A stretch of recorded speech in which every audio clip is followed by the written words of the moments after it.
नमस्कार दोस्तों, मैं सुरेश सांचोरी, आप कैप्सूल न्यूज देख रहे हैं। आज की रिपोर्ट में दुनिया की सबसे महत्वपूर्ण खबरों से शुरुआत करते हैं। कोरोना वायरस के मामलों को देखते हुए न्यूजीलैंड ने भारतीयों के आने पर रोक लगा दी है। भारतीय नागरिकों की न्यूजीलैंड में एंट्री पर 11 अप्रैल से 28 अप्रैल तक बैन रहेगा।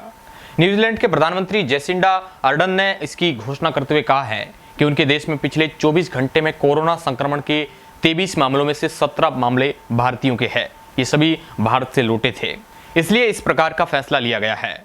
वहीं उधर सिंगापुर ने भी भारत में कोरोना के बढ़ते मामलों को देखते हुए 8000 भारतीयों की वीजा पर रोक लगा दी है। न्यूजीलैंड में पिछले कुछ दिनों के अंदर कोरोना के 2531 नए केस सामने आए हैं। दूसरी बड़ी खबर श्रीलंका से है।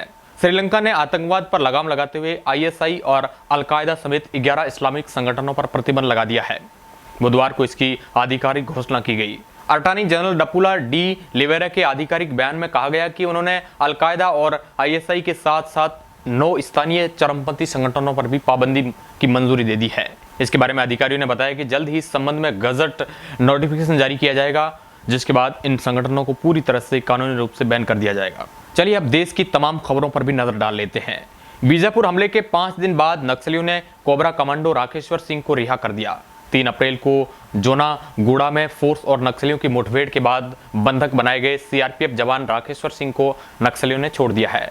बताया जा रहा है कि राकेश्वर सिंह इस समय तरेम में 168वीं बटालियन के कैंप में है। वहां उनका मेडिकल चेकअप किया जा रहा है। उन्हें कैसे और किसके साथ रिहा किया गया, कितने बजे वे कैंप पहुंचे, इन सभी बातों का अभी तक खुलासा नहीं हो पाया है। नक्सलियों ने कहा है कि राकेश्वर सिंह को घर भेजे और घर वालों के साथ उनका एक फोटो हमें भेजा जाए। राकेश्वर सिंह की रिहाई के बाद उनकी पत्नी मीनू ने कहा है कि आज मेरी जिंदगी का सबसे खुशी भरा दिन है। मुझे उनके लौटने का पूरा भरोसा था, इसके लिए सरकार का धन्यवाद। वहीं उनकी मां कुंती देवी ने कहा कि हम बहुत ज्यादा खुश हैं जो हमारे बेटे को छोड़ रहे हैं।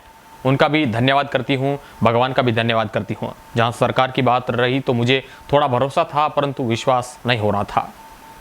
अगली खबर महाराष्ट्र से ही, जहां पर उद्धव सरकार को सुप्रीम कोर्ट से बड़ा झटका मिला है। अनिल देशमुख के खिलाफ CBI की जांच जारी रहेगी। दरअसल सुप्रीम कोर्ट ने महाराष्ट्र सरकार को उसके पूर्व गृह मंत्री अनिल देशमुख की अर्जी खारिज कर दी है। दोनों ने मुंबई हाईकोर्ट के उस फैसले को चुनौती दी थी जिसमें 100 करोड़ की वसूली के आरोपों की CBI जांच करने का आदेश दिया था। मुंबई के पूर्व कमिश्नर परमवीर सिंह ने देशमुख पर वसूली का टारगेट देने का आरोप लगाए थे। इस मामले में सुप्रीम कोर्ट ने गुरुवार को कहा, ये दोनों बड़े पद पर बैठे लोगों का जुड़ा मामला है। लोगों का भरोसा बना रहे, इसलिए निष्पक्ष जांच जरूरी है। हम हाईकोर्ट के आदेश में दखल नहीं देंगे। CBI की तरफ से की जा रही प्राथमिक जांच जारी रहेगी। अगली खबर अजमेर की है, जहां पर एक युवक ने अपनी मां और भाई की हत्या की और पिता और 3 भाइयों को किया जख्मी।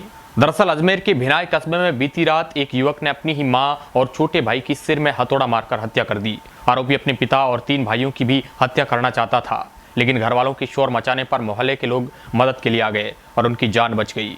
आरोपी अमरचंद्र जहांगीर ने B.Ed किया और रीट की तैयारी कर रहा था, मगर अपने ही परिवार को पूरी तरह से खत्म करने का इस पर भूत सवार था। शुरुआती जांच में इस बात का दावा किया गया कि आरोपी डिप्रेशन का शिकार था, लेकिन यह घटना वाकई में शर्मनाक है। वही अगली खबर कोरोना के बारे में है। कोरोना वायरस भारत में अपने पांव पसार रहा है। वोटिंग के 2 दिन बाद केरल के CM कोरोना पॉजिटिव। दिल्ली में 24 घंटे में 7435 केस आए हैं। इस साल एक दिन में सबसे ज्यादा केस है ये, और 42 लोगों की मौत हुई है दिल्ली में। यूपी के 5 जिलों में आज से नाइट कर्फ्यू रहेगा। उत्तर प्रदेश में कोरोना के मामलों में जबरदस्त इजाफा देखने को मिला है।